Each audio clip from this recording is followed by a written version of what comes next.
Info for patient. बिस्मिल्लाहिर्रहमानिर्रहीम।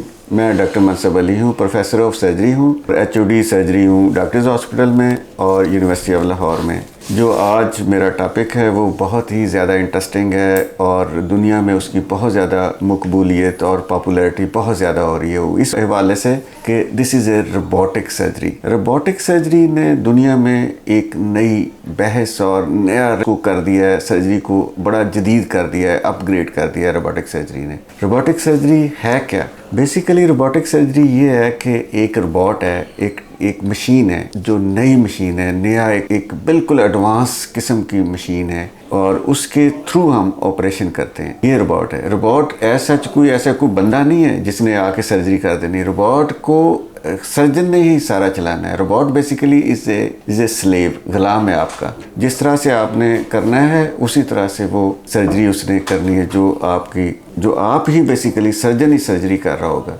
Robot ये चीज़ें लोगों के ख्याल में है कि शायद कोई बंदा होगा जो सर्जरी कर रहा होगा। नहीं, सर्जन होंगे जो सर्जरी रोबोट के थ्रू कर रहे होंगे। ये दुनिया में बहुत सारे रोबोट अब आ गए हैं। जो बड़े एडवांस कंट्रीज़ हैं उनमें तो बहुत देर से सर्जरी स्टार्ट हो गई है। पाकिस्तान में चूँकि अभी पुअर कंट्री है तो अब स्टार्ट हुई है। लोगों की डिमांड बढ़ती जा रही थी तो इस वजह से doctors hospital this is the first hospital in which there is a advance robotic surgery अब स्टार्ट हो गई है। इस 1-2 वीक में स्टार्ट हो जाएगी। रोबोटिक सर्जरी के फ़ायदे क्या हैं, नुकसान क्या है? फ़ायदे ये है कि इसमें आप बहुत ज़्यादा मुश्किल वाली सर्जरीज कर सकते हैं, जैसे जो ओपन सर्जरी या लेप्रोस्कोपिक सर्जरी से पॉसिबल नहीं है। जैसे कैंसर सर्जरी है, लबलबे की कैंसर सर्जरी है, जो लिवर की कैंसर सर्जरी है, जो इंटेस्टाइन की कैंसर सर्जरी है, जो पेल्विक सर्जरी है, वो इट वाज नॉट पॉसिबल और it was not easy with a laparoscopy या ओपन सर्जरी से। वो इसके through they are now possible और ज़्यादा बेहतर तरीके से हो सकती है। या दूसरी बैरिएट्रिक सर्जरी जो मोटापे को कम करते हैं, उसकी जो सर्जरी है बैरिएट्रिक सर्जरी। ये सर्जरीज हैं जो आप कर सकते हैं और बेहतर तरीके से। इसके results as compare to open surgery और लेप्रोस्कोपिक सर्जरी बहुत ज़्यादा बेहतर हैं। बेहतर इसलिए हैं कि ये 3D इसमें है जो बहुत ज़्यादा क्लियर दिखाता है और कॉम्प्लिकेशन रेट बहुत कम है एज़ कम्पेयर टू लेप्रोस्कोपी और ओपन सर्जरी। अच्छा, हमारे पास जो पेशेंट्स आते हैं वो आके डिमांड करते हैं कि जी ये मैंने रोबोटिक सर्जरी अब करानी है, तो उसकी हमने जो जैसे मैं पहले बता चुका हूँ कि वो वाली सर्जरीज हैं जो रूटीन सर्जरी नहीं है बल्कि कम्प्लेक्स सर्जरीज इसके थ्रू कर सकते हैं। इसका थोड़ा सा आपको ये बताना बहुत ज़रूरी है कि इसके लिए भी जो सर्जन है उसका एक्सपीरियंस होना, रोबोटिक सर्जरी का एक्सपीरियंस होना बहुत ज़रूरी है। हर बंदा नहीं कर सकता क्योंकि इसके लिए बहुत ज़्यादा आपको एक्सरसाइज और एक्सपीरियंस होना बहुत ज़्यादा ज़रूरी है। तो मैं लोगों से मेरा यही है कि जो चूँकि दुनिया में पहले रोबोटिक सर्जरी आ गई है और पाकिस्तान में this is the doctors hospital is the first hospital जिसमें एडवांस सर्जरी आ गई है और 5G के थ्रू सर्जरी होगी, एडवांस सर्जरी होगी। और इसमें आप आके अपनी बुकिंग कराएं और अपने ऑपरेशन के लिए अपना टाइम लें ताकि आपका लंबा टाइम आपको ना देना पड़े। और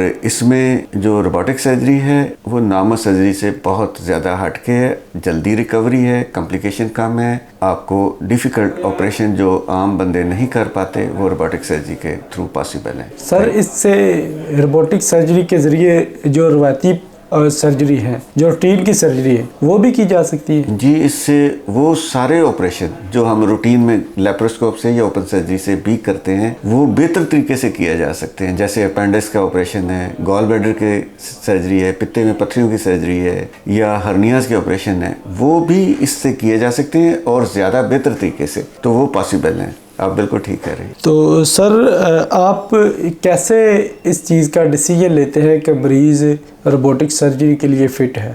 रोबोटिक सर्जरी के लिए हर वो ऑपरेशन जो आम रवायती तरीके से या लेप्रोस्कोपी से कर सकते थे वो तो हो ही सकता है और इसमें तो बल्कि मैंने कहा कि एडवांस प्रोसीजर जो उससे नहीं हो सकते थे वो भी हम कर सकते हैं। तो इसका बहुत ज़्यादा कुछ फ़ायदे हैं, जैसे आर्टिफिशियल इंटेलिजेंस इसमें बहुत ज़्यादा डाली है, तो इसमें कॉम्प्लिकेशन जो है वो जो सर्जन है बैठ के सर्जरी करता है, लंबे ऑपरेशन कर सकता है, ऑपरेशन करते हुए थकता नहीं है, ये एडवांटेज है। और इसमें आर्टिफिशियल इंटेलिजेंस की वजह से कॉम्प्लिकेशन रेट कम हो गया है एज़ कम्पेयर टू लेप्रोस्कोपी और ओपन सर्जरी। कोई ऐसी सर्जरी भी है जिसको रोबोटिक सर्जरी के जरिए ना किया जा सकता? नहीं, अब हर सर्जरी जो भी किसी भी किस्म की सर्जरी है वो अब पॉसिबल है थ्रू लेप्रोस्कोपिक जो रोबोटिक सर्जरी। वो इसमें कोई कॉन्ट्राइंडिकेशन नहीं है कि ये सर्जरी नहीं कर सकते। आप सारी सर्जरी, पेट की जितनी भी सर्जरीज हैं वो सारी रोबोटिक सर्जरी से हो सकती हैं। सर, रोबोटिक सर्जरी करने के लिए सर्जन को कोई खास तरबियत या ट्रेनिंग हासिल करनी पड़ती है? वो मैं पहले बता चुका हूँ कि इसकी ट्रेनिंग होती है, आम बंदे हर सर्जन नहीं कर सकता। जब तक आपको उसकी ट्रेनिंग नहीं होगी, ट्रेनिंग सर्टिफिकेट्स नहीं मिलेंगे, कंपनी आपको रोबोटिक सर्जरी करने नहीं देगी। तो इसलिए वो ट्रेनिंग के बगैर तो रोबोटिक सर्जरी पॉसिबल ही नहीं। तो सर, जो आप रोबोट इस्तेमाल करने जा रहे हैं ये किस किस्म का है और आपने इसको क्यों मुंतखब किया? अच्छा, इसमें दुनिया में इस वक्त 3-4 रोबोट हैं। एक डिविंची सिस्टम है, एक CMR सिस्टम है, जो दो ज़्यादा कॉमन है। लेकिन ये this is the first time Chinese robot आए हैं और इन्होंने आके बाकी जो रोबोट है उनकी वैल्यूज़ को बिल्कुल कम कर दिया और ये बहुत ज़्यादा फ्रेंडली यूज़र हैं और बहुत एडवांस किस्म के रोबोट। तो ये इसको कहते हैं टोमाई। हमारे पास जो आ रहा है वो टोमाई है और चाइनीज़ है। सर, क्या रोबोटिक सर्जरी की लागत रूटीन की सर्जरी है उससे ज़्यादा होती है? जी, रोबोटिक सर्जरी में जो नॉर्मल रूटीन सर्जरी है उससे कोई कास्ट 1-2 लाख रुपया ज़्यादा है, नॉर्मल से ज़्यादा कॉस्ट है, क्योंकि इसके इंस्ट्रूमेंट ज़्यादा कॉस्टली हैं, डिस्पोजेबल इसके ज़्यादा कॉस्ट करते हैं, तो इसलिए इसकी कॉस्ट उससे ज़्यादा है। रोबोटिक सर्जरी के बाद पेन मैनेजमेंट की बहाली? जी, इसमें रोबोटिक सर्जरी की जो पेन है as compare to open surgery वो काफ़ी कम है, तो इसलिए हम इसको प्रेफर करते हैं कि रोबोटिक सर्जरी में पेशेंट को पेन कम होती है, चीरा नहीं लगता, बड़े ऑपरेशन हो जाते हैं, इसलिए पेशेंट के लिए बहुत ज़्यादा हेल्पफुल है। सर, रोबोटिक सर्जरी के लिए मरीज को खास तैयारी करने की जरूरत पड़ती है?